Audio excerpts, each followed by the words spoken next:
So hi guys, welcome back sa ating YouTube channel mga katropa. Isang napakagandang hapon sa inyo. Ngayong araw na to tatalakayin natin, i-review lang natin magkano na nga ba ang ginagastos ng mga kagraysa ngayon sa pag-aalaga ng baboy at pamumuhunan sa negosyo ng pagbabayan. Tara guys, pag-usapan natin yan, himay natin yan dito lang sa Kabady Mo Ko YouTube channel.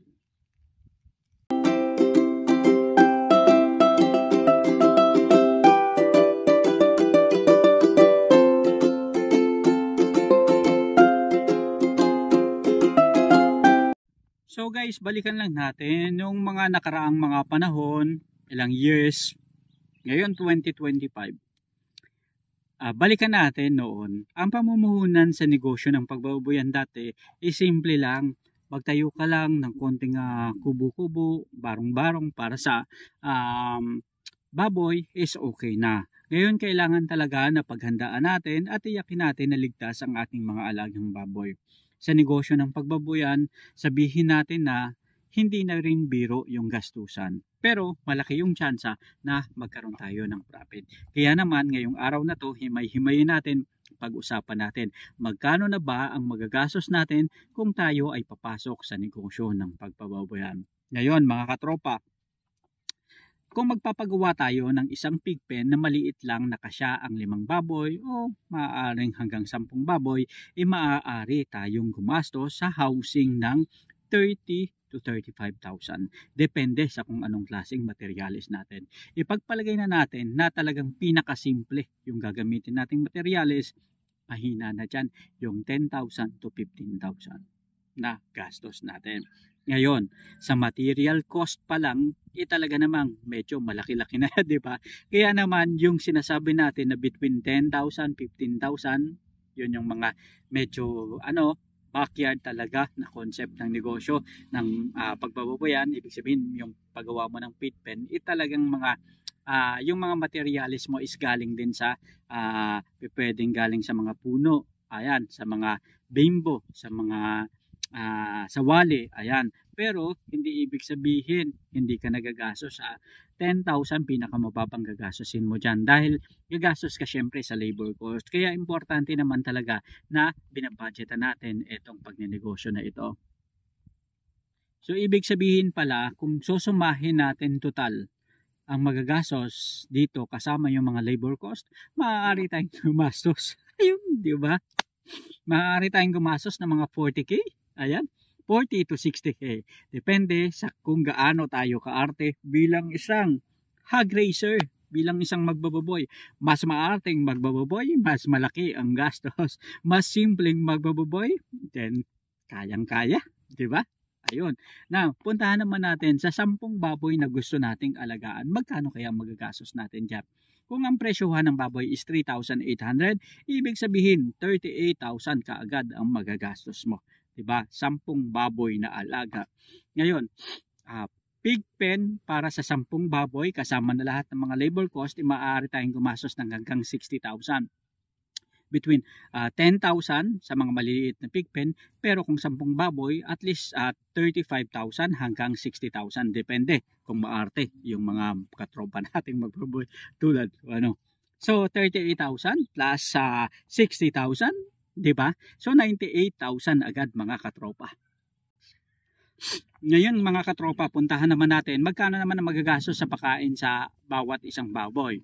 So kung meron kang 10 baboy at ang isang baboy is magkukonsumo ng mga, ipagpalagay na natin 4.5 sacks ng pagkain sa iyong mga alagang baboy. Kung ang average ng bawat sako ng pagkain is 2,000, so 2,000 times 4.5, ibig sabihin is 9,000 pesos. So 9,000 pesos sa bawat isang baboy. Kung meron kang 10 baboy, 90,000 pesos. So 90,000 pesos plus 60,000 na pig pen, 150,000 plus 38,000, 188,000. 38,000 na baboy, so 188,000 na kaagad yung magagastos mo.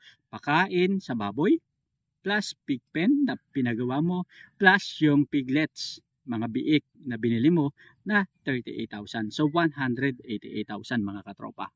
So ibig sabihin pala 188,000 hindi pa kasama yung mga vaccination na kailangan mo sa iyong babuyan. Yung mga vaccination tulad ng mga vitamin B complex, iron, at kung ano-ano pa na kailangan sa ating mga baboy, pampurga, mga pangbakuna, ayan. So, maaari tayong kumastos ng additional 2,000 hanggang 5,000. I-allocate natin na 5,000 yung gagastusin natin para at least kung may mga katropa tayo na babayaran na mag-i-injection dahil hindi pa tayo sanay, then meron tayong pang-budget.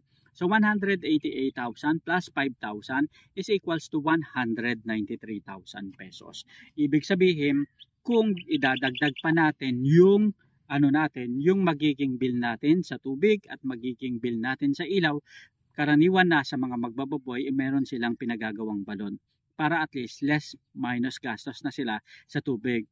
Imagine na lang natin na sa bawat buwan ng pag-aalaga, 4 months may ang aalagaan, i-compute na natin sa 5 months. So, ibig sabihin, ang allocated mo sa tubig para sa bawat isang baboy is 50 pesos. Kung 50 pesos sa bawat isang baboy, ang isang buwan mo is 500 pesos. Kaya sa 5 buwan na pag-aalaga is 2,500. Sa ilaw naman, ipagpalagay mo, nagagastos ka dyan ng 300 pesos para sa iyong kulungan kasi hindi ka naman masyadong gumagamit ng kuryente, ilaw-ilaw lang. So 300 at konting yung ginagamit mo para panghigop ng tubig is maaari kang gumastos dyan ng 300 pesos. So 300 pesos times 5 is equals to 1,800. Kaya naman, ibig sabihin 193,000 plus 1,800 is equals to 195,000. I-pull na natin ng 2,000. Sa ilaw tubig, 2,000, 5,000 para sa pakain, 5,000 para sa mga vaccine and para sa mga tubig. Ayan. So ibig sabihin mga katropa, 2,000 sa ilaw, para naman sa mga vitamins, para naman sa mga tubig is 2,500 at para naman mga katropa sa ating mga pakain sa ating mga alagang baboy is 90,000 at para naman sa mga piglets 38,000 at para sa kulungan is 60,000. Ngayon, puntahan naman natin guys itong tinatawag na operating expense. Ito yung mga pambayad mo sa mga tao. Paano kung ikaw na lang? Which is usually nangyayari. Halimbawa, hindi mo nababayaran yung sarili mo muna kasi subok pa lang. So, ibig sabihin guys, is maaari ka nang gumastos ng medyo malaki-laki, di ba?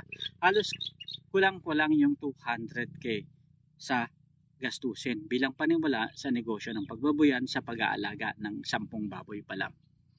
So, ibig sabihin pala mga katropa, halos 198,000 ang kailangan mong bunuin na puhunan sa pag-aalaga ng 10 baboy. Ibig sabihin, from startup talaga na wala kang kaalam-alam, hindi ka pa nakakapagpatayo ng kulungan ng baboy, 200,000 na kaagad yung magagastos mo. Di ba medyo malaki na mga katropa, Kaya naman importante na sa pagninegosyo ng babuyan, dapat planuhin natin ng tama, planuhin natin ng maayos at siguraduhin natin na kaya nating ponduhan, lalong-lalo na yung pakain sa ating mga alagang baboy. Dahil ito ang magsisilbi sa atin na magbibigay sa atin ng kasiguraduhan na mapapalaki natin itong mga alaga natin mga baboy. Dahil kapag kinulang tayo mga katropa sa budget, medyo mahirap yan. Dahil maaaring mabansot o maaari nating maipagbili ang ating mga alaga dun sa weight na hindi pa talaga sila saktong malaki na magre-resulta sa maaaring pagkalugi ng isang babuyan. Kaya naman importante para sa atin na matiyak natin na yung mga nag-aalaga ng baboy may pang budget para sa pagkain sa ating mga alagang baboy, may sapat na kasanayan kung ano ba yung mga bakuna, mga vaccine, mga gamot na binibigay sa baboy sa tuwing magkakasakit sila. Depende sa kung ano yung sakit na maranasan ng ating mga alaga at kung ano ba yung konsepto, tamang pagpapakain sa ating mga alaga para maging mabilis ang kanilang paglaki. Kaya naman mga katropa, advice lang, paghandaan natin ang negosyong ito, lalong-lalo na mahalin natin. So, importante kasi na sa negosyong ito is may kahandaan tayo, may sapat tayong kasanayan para mas tiyak natin, masiguro natin na aasenso tayo sa negosyong ito. Hanggang sa muli mga katropa, ito po si Kabady Moko, basta usap ang negosyong babuyan, asenso sa negosyong babuyan. kabady mo ko yan. Sama-sama tayong matutong magnegosyo at tumutok lang kayo araw-araw sa iba't ibang klase ng negosyo na pwede nating pag-usapan, makatulong sa atin pangdagdag kabuhayan sa pang-araw-araw nating pamumuhay. Hanggang sa muli mga katropa, maraming salamat. Paalam.